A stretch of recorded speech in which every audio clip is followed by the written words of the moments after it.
But notice what's going on with Joseph during this time. This is Genesis 39:23. At this point in time, Joseph is in prison.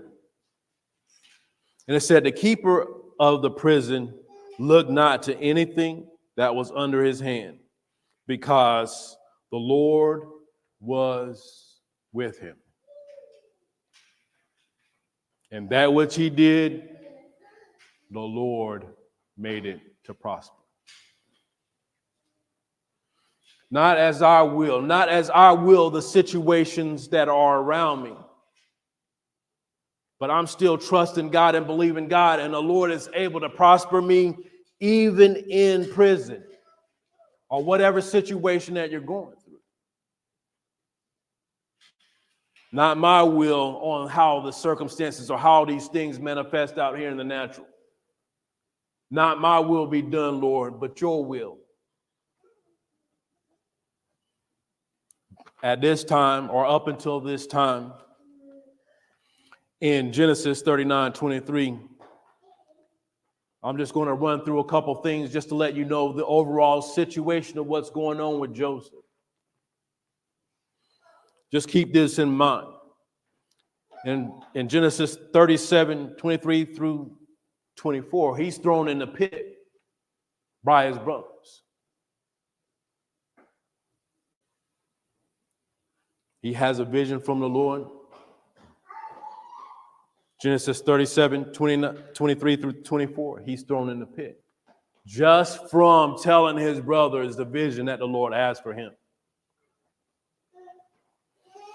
We go a little bit further down, and again, you don't have to turn to each of these, but I just want to give a little bit of a foundation of what's going on in Joseph's life during this time.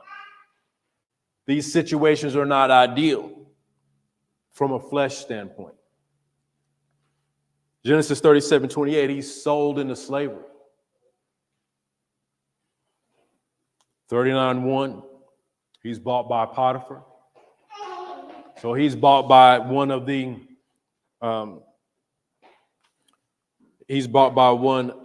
officers of Pharaoh.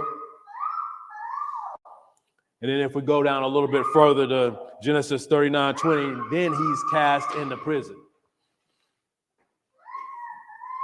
This is what we see when we come down. This is all that has happened before we get to Genesis 39:23. These are all the things that have happened during this time.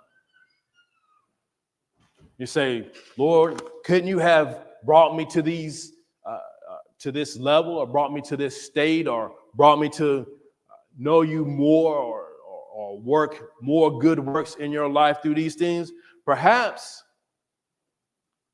But we got to keep in mind that it's not our will. We can't determine that the situations that grow us, that we walk in the Lord in. We don't determine these situations.